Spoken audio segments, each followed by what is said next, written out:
الله أكبر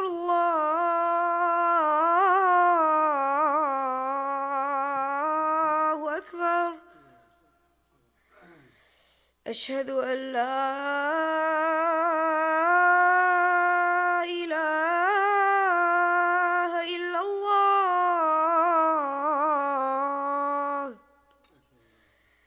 أشهد أن لا إله إلا الله أشهد أن محمد رسول الله أشهد أن محمد رسول الله حي على الصلاة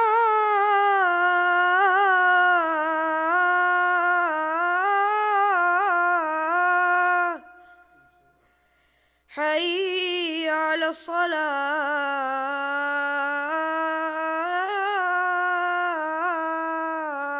الصلاة حي على الفلاح حي على الفلاح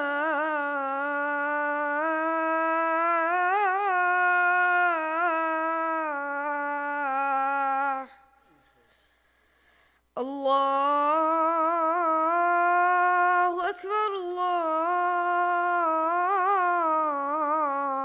الله أكبر لا إله إلا الله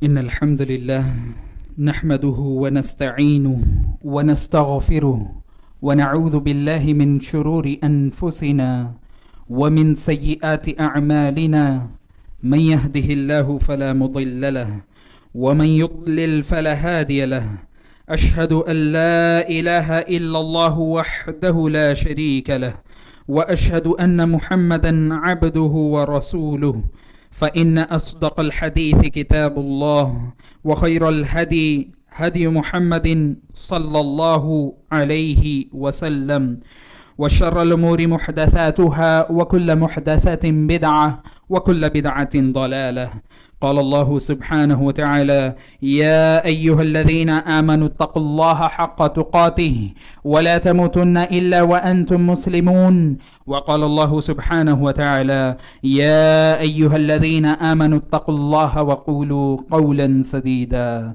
يصلح لكم أعمالكم ويغفر لكم ذنوبكم ومن يطع الله ورسوله فقد فاز فوزا عظيما وقال الله سبحانه وتعالى واتقوا الله الذي تساءلون به والأرحام إن الله كان عليكم رقيبا. All the praises and thanks belongs to Allah subhanahu wa ta'ala, who has bestowed us with his greatest ni'mah, that is Islam. كما يليق بشانه, as it suits to Allah's majesty. Subhanallah wa bihamdihi, Subhanallah al-Azim.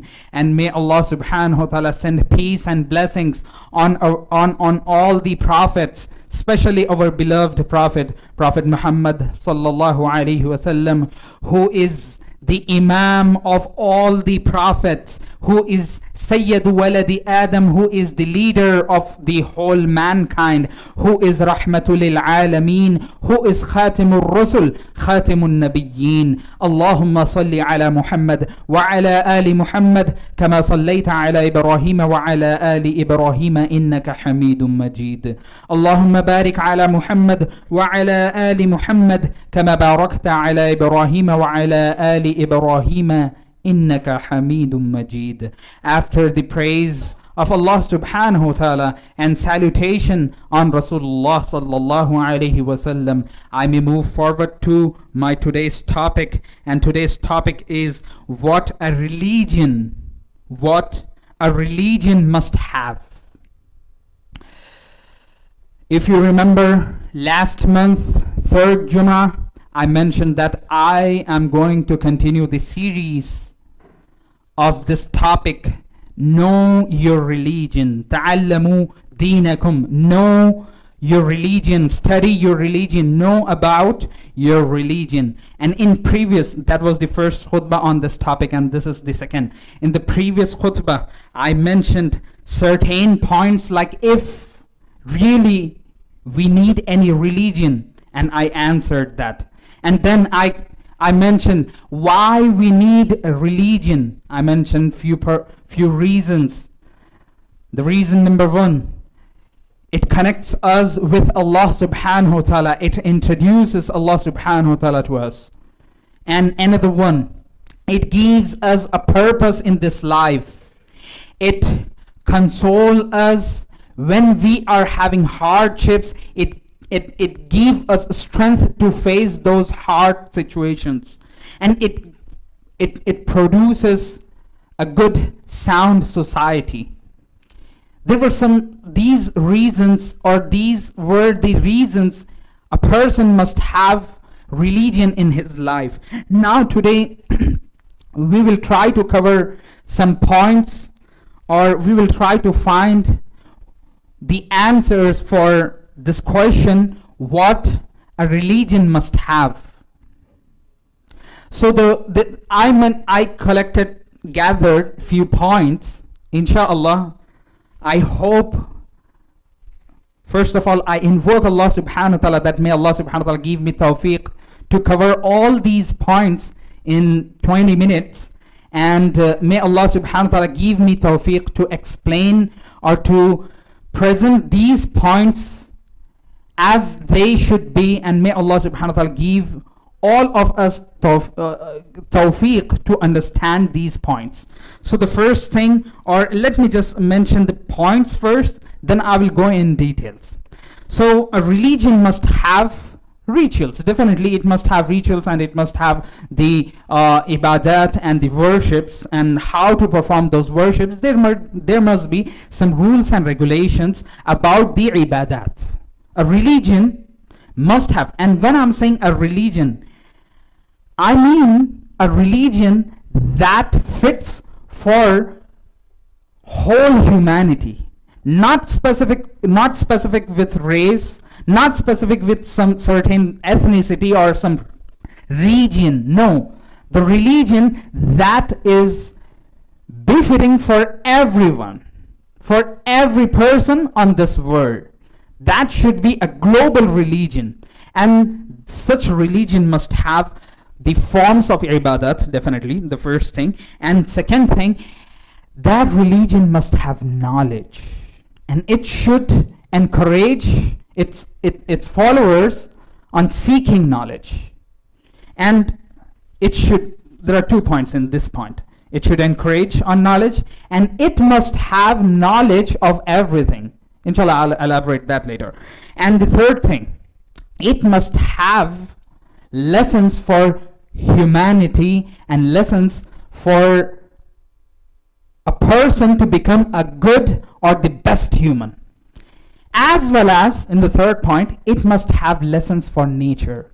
Lessons for humanity as well as lessons for nature. And a global religion must have some training or some lessons for individual as well as for society. And the fifth point, it must cover modern issues. If there is a religion which doesn't talk about modern religion, then that religion is not for all times. It means it is limited for certain points, certain centuries, if it doesn't address to modern issues, contemporary issues. And the sixth point, it must talk about eternity, or it must talk about the life after this life. What going to happen? what is going to be after this life. And the last thing, the seventh point, it must have a practical demonstration. So these are the 7 points a global religion must have. So now let's try to cover each point one by one with brief detail. So the first thing, it must have rituals, it must have rules and regulations, and it must have rules for ibadat, for worships. And Allah subhanahu wa ta'ala said, "U'budu rabbakum," worship your Lord. Allah subhanahu wa ta'ala gave the rule that you have to worship your Lord. And in many ayats, in many ahadith, Allah subhanahu wa ta'ala, Rasulullah sallallahu alayhi wasallam clearly declared that there should none to be worshipped other than Allah subhanahu wa ta'ala. Even a person enters in Islam saying, La ilaha illallah. There is no one worthy of worship except for one deity, that is Allah subhanahu wa ta'ala, right? Yes. So, this gives a basic rule that there must be only one God to be worshipped. As well as it gives us the rule that it should be, the first point, it should be for one creator. The second point, it should be on the way Rasulullah sallallahu alaihi wasallam taught us. Allah subhanahu wa ta'ala said, that وَمَنْ يُشَاقِقِ الرَّسُولِ, whoever go against Rasulullah sallallahu alaihi wasallam, مِنْ بَعْدِ مَا تَبَيَّنَ لَهُ الْهُدَى, while the hidayah being cleared, while the path of Allah subhanahu wa ta'ala being cleared. After that, if he is turning away from Rasulullah sallallahu alaihi wasallam, so way his path, and Rasulullah sallallahu alaihi wasallam used to say, خير الهدي فإن خير الحديث كتاب الله, the best of the speech is the book of Allah subhanahu wa ta'ala. وخير الهدي, and the best of the way, هدي Muhammadin sallallahu alayhi wasallam, the way of Rasulullah sallallahu alayhi wasallam, which gives us this point. Try to understand. I'm going to mention a lot of points, so be connected. Okay. So the first point that, or the first attribute a religion or a global religion must have, is that that religion must address about worships. In that we learn 2 points. The first point, that the worships to be done only for one creator, and Islam does that. And the second point, it should be on some rules and regulations. So the second rule of Islam is that the ibadat to be done as Rasulullah sallallahu alaihi wasallam did, as Rasulullah sallallahu alaihi wasallam said, as Rasulullah sallallahu alaihi wasallam did, as Allah subhanahu wa ta'ala said, وَمَنْ يُشَاقِقِ الرَّسُولَ مِنْ بَعْدِ مَا تَبَيَّنَ لَهُ الْهُدَى, whoever go against the path of Rasulullah sallallahu alaihi wasallam. And Rasulullah said that the best of the path or the way is the way of Rasulullah sallallahu alaihi wasallam, right? Now, the second attribute of a global religion is encouragement towards knowledge. Islam, rather Rasulullah sallallahu alaihi wasallam said, let me mention the ayah first. Okay, Allah subhanahu wa ta'ala said, فَعْلَمْ أَنَّهُ لَا إِلَهَ إِلَّا هُ, know, study that there is no one worthy of worship except him. The first thing. The second nas, Rasulullah sallallahu alaihi wasallam said, طَلَبُ الْعِلْمِ فَرِيضَةٌ عَلَى كُلِّ مُسْلِمٍ, that seeking knowledge is mandatory on every Muslim, every believer, disregard whether it might be man or woman. It's fard on every individual. So Islam says that من سلك طريقا يلتمسه فيه علما, the person who take a path of seeking knowledge, سهل الله طريقا إلى الجنة, Allah subhanahu wa ta'ala makes his path easy towards paradise. So Islam encourages us seeking knowledge, and as well as Islam has the unlimited knowledge. Islam has unlimited knowledge. Allah subhanahu wa ta'ala said in the Quran, attributing Quran, tibyanan li kulli shay. Quran is tibyan. Quran clarifies about everything. Quran has the explanation for everything. How? Inshallah, we will doing that in later points. Just imagine if you are following a path, or if you are on a path where there is limited knowledge, what if new things come up? Religion must have knowledge about the new things as well. Mic, the camera, and any technology that we use, Islam must address, and Islam addresses either directly or indirectly towards these issues as well. How? Inshallah, we will be covering that in further points. The third attribute a religion must have. It must have lessons for the humanity. And a religion must teach person or individual to become a better person every day. Being generous, being kind, being patient, and being brave and strong.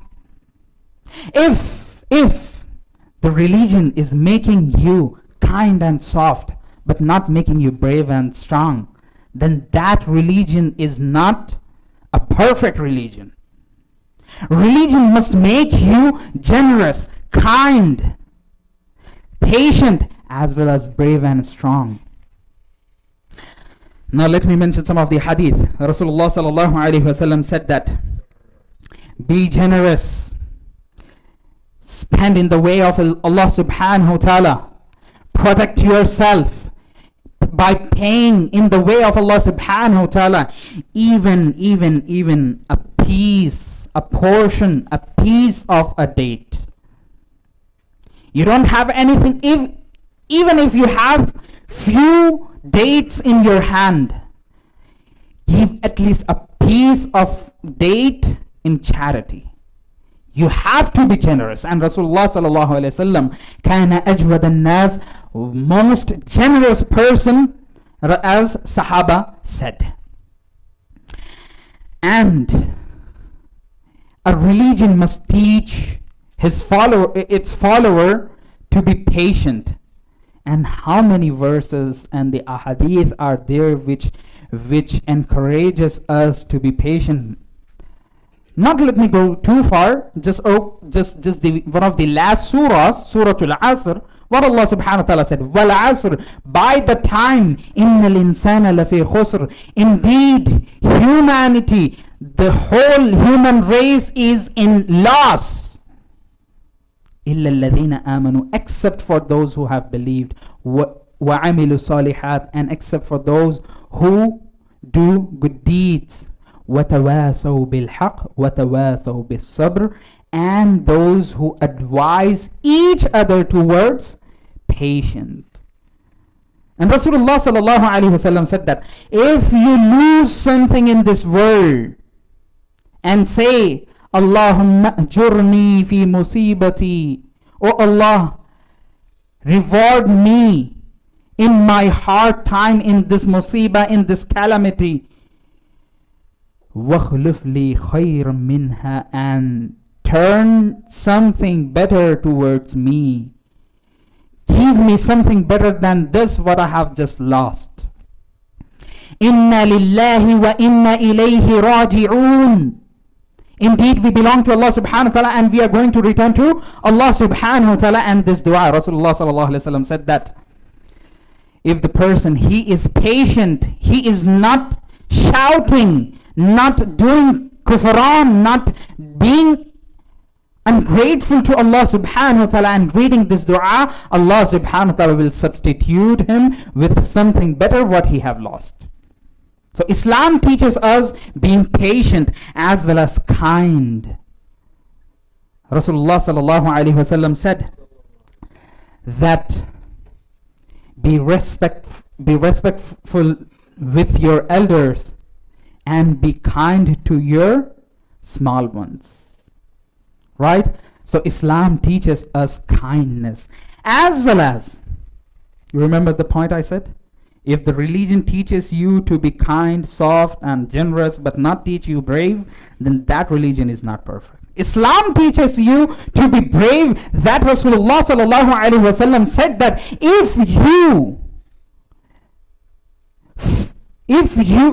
if someone is trying to fight with you and you are trying to protect your family, and in defense while defending yourself and your family, if you lose your life, you will be among shuhada.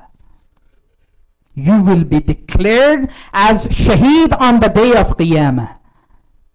So Islam doesn't say that just if someone slap you on one side, just move your another side to slap you on other side. No. Islam says that no.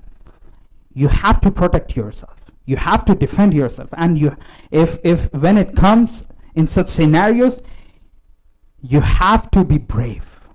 As well as Rasulullah sallallahu alaihi wasallam said that unsur akhaka, help your brother. Help your brother. Now don't start slapping each other. Definitely that is dhulm. We are talking on big, broad perspective.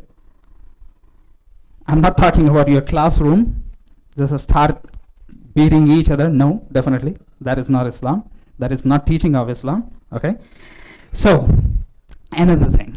Rasulullah sallallahu alaihi wasallam said, unsur akhak, help your brother. Zalimun aw mazloom.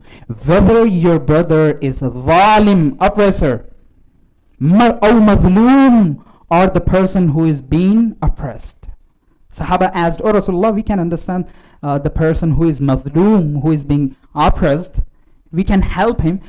How about the zalim? How can we help the oppressor? If he is beating someone, should we give him the cane or something? Helping him? No. Rasulullah sallallahu alaihi wasallam said that hold his hand from zulm. If you are seeing that he is oppressing, if he is doing something wrong with his brother, hold his hand, not let him do that thing. This is the help. The person who is oppressed, you have to help him. That is understood. As well as you have to help the oppressor by holding him, by stopping him from the oppression. Make sense? Alhamdulillah. So Islam teaches us. He's confused. Why I'm asking him the questions again and again. Alhamdulillah. He is fully focused on my khutbah. Alhamdulillah. So, Islam teaches us kindness as well as bravery.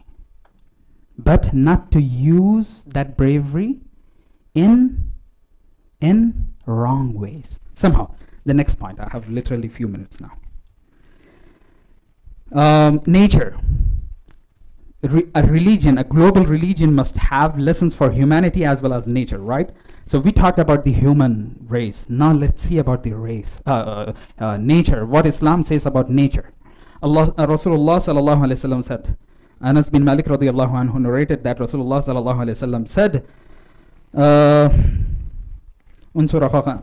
Another hadith. Rasulullah sallallahu alaihi wasallam said that ما من مسلم يغرس غرسا أو يزرع زرعا فيأكل منه طير أو إنسان أو بهيمة إلا كان له به صدقة. Narrated by Imam Bukhari in his Sahih. There is not a single Muslim who plants a tree and sows seeds, and a bird eats from that tree or the crop, or a human eats from that tree or the crops, أو بهيمة, even if an animal eats from that tree and crops, Rasulullah sallallahu alaihi wasallam said that then this will be considered as sadaqah in the favor of that person. If we are planting a tree, so here Islam encourages us to plant tree and to grow the nature. So Islam is not just about humans, rather it, even Rasulullah sallallahu alaihi wasallam said that fi kulli kabidin ratbatin ajr. Even helping any living creature, you have ajr in that. You know the hadith, long hadith, Rasulullah sallallahu alaihi wasallam said that there was a person from Banu Israel who used to do adultery, and once he or she, there are two variations. In one hadith it is mentioned that that was a woman, and in the hadith it says a man. So that person, he felt thirst, so just to quench his thirst he went down in the well and drank water and came out. That moment he came out, he saw a dog yalhathu turab, that licking the ground out of thirst. So that person again went down in the well and filled water in a sack or socks. Previously it was like not the woolen socks, it was leather socks. So he filled the socks with the water and provided that water to that dog. Upon that, Allah subhanahu wa ta'ala has forgiven all his sins. On this hadith, Rasulullah sallallahu alaihi wasallam said, fi kulli kabidin ratbatin ajr. Helping any living creature, you will have the ajr. Allah will reward you. Now, I cannot go in detail for further points, but a religion, a global religion, must teach us such lessons that an individual can enhance his life and become a better person. In previous point we talked about the whole humanity. Now on the individual perspective, it should give us self-esteem, it should give us confidence, and it should control our emotions, love, hate, all these emotions to be controlled, and Islam does that. As Rasulullah sallallahu alaihi wasallam said, man ahabba lillah wa abghada lillah, those who love for Allah, for the sake of Allah, and the person who hates for the sake of Allah subhanahu wa ta'ala, faqad istakmala al-iman, he has completed his belief. So Islam aligned all our feelings, whether it might be hope, fear, love, hate, all these feelings are controlled by Allah subhanahu wa ta'ala in Islam, according to, just because these feelings are aligned with Quran and Sunnah in Islam. A person is not free to love anyone, he is not free to hate anyone. He has to follow the guidelines, even if he is hating someone. But if he is a believer, if he is a good person, you have to push yourself to love him. This is the teaching of Islam. I'll give you one of the best example. Wahshi, the person who killed Hamza radiallahu anhu. The person who killed Hamza radiallahu anhu. Later, he embraced Islam. Wahshi, he embraced Islam. Rasulullah sallallahu alaihi wasallam, he did not say that, no, I will not let you enter my religion. No. His emotions were controlled as per Quran and Sunnah. He said that, definitely you are a believer. Now you are surrendering your wills to Allah subhanahu wa ta'ala. Definitely you are a believer. But whenever I see you, it hurts me, so please don't come in front of me. Rasulullah sallallahu alaihi wasallam did not say that you have killed Hamza. You have killed Hamza radiallahu anhu. How can you become Muslim? How can you embrace Islam? You are, the doors of Islam are closed for you. No. He said that definitely you can become a Muslim, but as individual, it hurts all the time I see you, just because it make me remember my uncle Hamza radiallahu anhu. So the only thing I want, that I don't want to see you. You can be a Muslim, you can be a better Sahabi, but for a while I don't want to see you. I don't want to face you. So this is how Islam controls our emotions. Now, time has already exceeded the most important point. Modern issues. A religion, a global religion must have that ability to address to the modern issues and the contemporary issues. How does Islam has that ability? Rasulullah sallallahu alaihi wasallam said that you will see a lot of controversies after me. And I'm trying to mention 2 or 3 different hadith altogether. And then Rasulullah sallallahu alaihi wasallam said that alaykum bi sunnati, you have to hold my way, wa sunnatu khulafa ar-rashidin, and the path of the khulafa ar-rashidin. And in another hadith, Rasulullah sallallahu alaihi wasallam said, "Lan tadillu abada." If you have hold 2 things, you will never be able to mislead. You will never go astray. And what are those 2 things? Rasulullah sallallahu alaihi wasallam said, "Kitabullahi wa sunnatu nabiyhi," the book of Allah subhanahu wa ta'ala, and the sunnah or the hadith of Rasulullah sallallahu alaihi wasallam. And in another hadith, Rasulullah sallallahu alaihi wasallam allowed his ummah to do ijtihad, which includes qiyas, analogy. Analogy opens the door for contemporary issues. So Islam has basic guidelines to do analogy, and as per those analogies, as per those guidelines, analogical guidelines, a person can give hukum to any new thing, any contemporary issue, since Islam, inshallah, if Allah subhanahu wa ta'ala give me tawfiq to address this topic, inshallah, I'll try to do an individual khutbah on this topic, how Islam addresses to contemporary issues.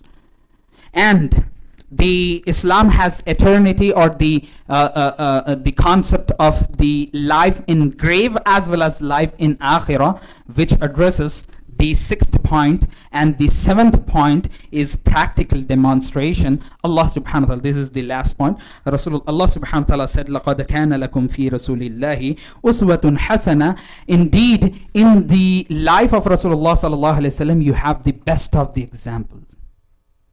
And Rasulullah sallallahu alaihi wasallam was the one who used to give the practical demonstration for everything, as Rasulullah sallallahu alaihi wasallam said, "Sallu kama ra'aytumuni usalli." You want to pray? Pray as you see me praying. So for all the aspects of life, Rasulullah sallallahu alaihi wasallam gave the practical demonstration, or he made a Sahabi to demonstrate. So Islam has practical demonstration. So these were the 7 points I mentioned that a global religion must have in it. At the end, I invoke Allah subhanahu wa ta'ala that may Allah subhanahu wa ta'ala give us tawfiq to understand the beauty of Islam, and may Allah subhanahu wa ta'ala give us tawfiq to follow Islam. أقول قولي هذا أستغفر الله لي ولكم ولسائر المسلمين. Alhamdulillahi Rabbil Alameen wa salatu wa salam ala Rasulihil Kareem. In today's khutbah, the khutbah started with the question, what a religion must have, or what a global religion must have. So there were 7 points I mentioned. The first point, a religion or a global religion must have the rituals and the forms of ibadat, and how to do worship, and rules and regulations for ibadat, and definitely Islam has. And the second attribute of such a religion that should be a global religion is that it should encourage on the seeking knowledge, and it should has the unlimited knowledge, and Islam has it. And the third thing, it should address or it must have the lessons for humanity and lessons for the nature. How to be with humans and how to be with this nature of Allah subhanahu wa ta'ala. And the fourth attribute, it should address the personal life on individual level, as well as it should address the social life as a society whole. And the fifth attribute, modern issues. A religion must have modern issues, and Islam is the only religion which has the eternal ability, or the ability that addresses to the contemporary issues perfectly, having the base on the Quran and Sunnah. And the sixth thing, it should talk about the life after death. And the seventh point, that a religion must have a practical demonstration, and definitely Allah subhanahu wa ta'ala gave us practical demonstration through Rasulullah sallallahu alaihi wasallam and the Sahaba, and later Tabi'in and Tabi'in and Aimma. So these were the points. At the end, I invoke Allah subhanahu wa ta'ala that may Allah subhanahu wa ta'ala give us tawfiq to understand this beauty of Islam, and may Allah subhanahu wa ta'ala give us tawfiq to follow Islam in the best possible way. أقول قولي هذا أستغفر الله لي ولكم ولسائر المسلمين.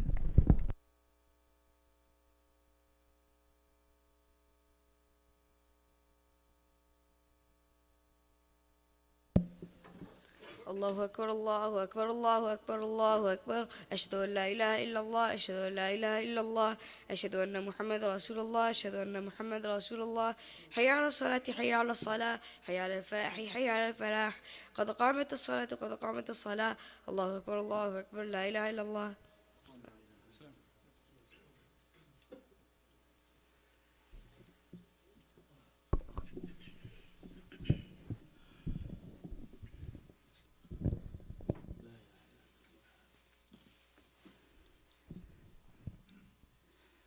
الله أكبر.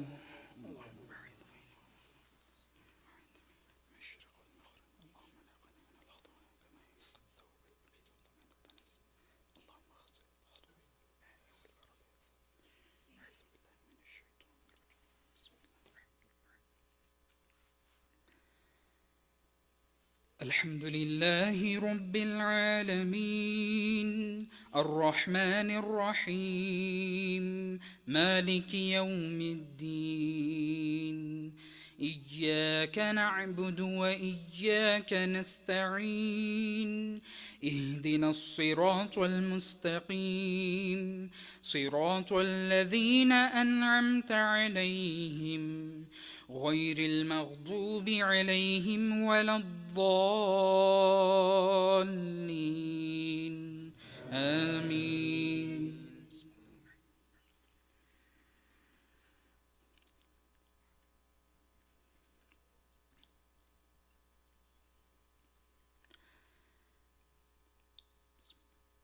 ثم لا يموت فيها ولا يحيا قد أفلح من تزكى وذكر اسم ربه فصلى بل تؤثرون الحياة الدنيا والآخرة خير وأبقى إن هذا لفي الصحف الأولى صحف إبراهيم وموسى. الله أكبر.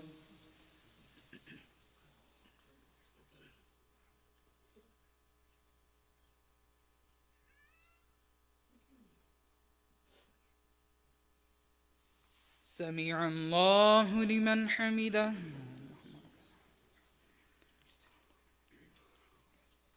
الله أكبر.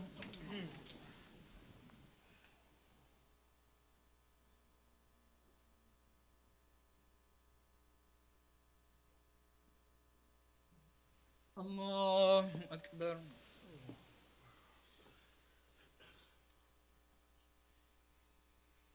الله أكبر.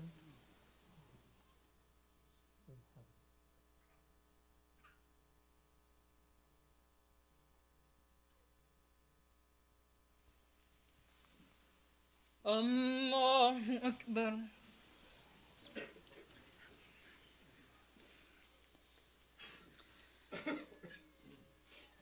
الحمد لله رب العالمين الرحمن الرحيم مالك يوم الدين إياك نعبد وإياك نستعين اهدنا الصراط المستقيم صراط الذين أنعمت عليهم غير المغضوب عليهم ولا الضالين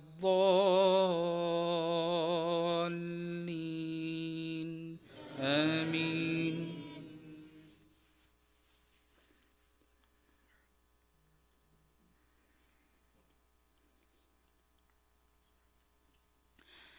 أفلا ينظرون إلى الإبل كيف خلقت وإلى السماء كيف رفعت وإلى الجبال كيف نصبت وإلى الأرض كيف سطحت فذكر إنما أنت مذكر لست عليهم بمسيطر إلا من تولى وكفر فيعذبه الله العذاب الأكبر إن إلينا إيابهم ثم إن علينا حسابهم. الله أكبر.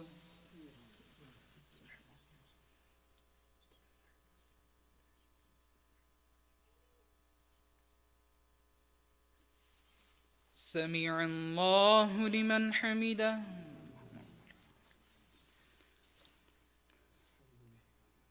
الله أكبر.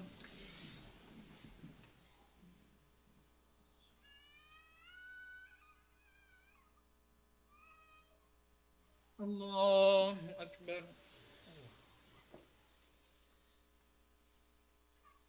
الله أكبر.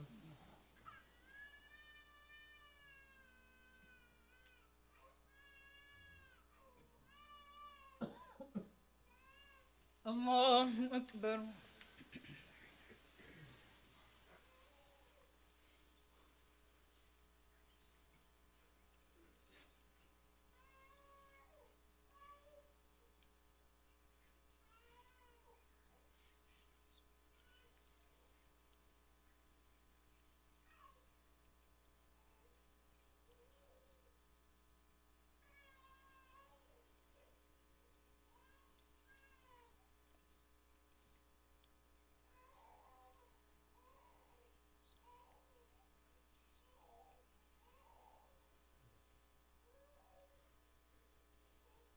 السلام عليكم ورحمة الله.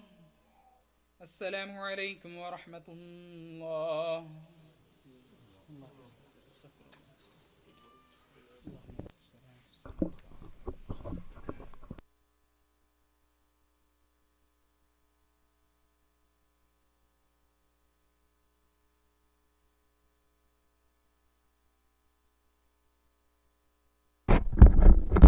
السلام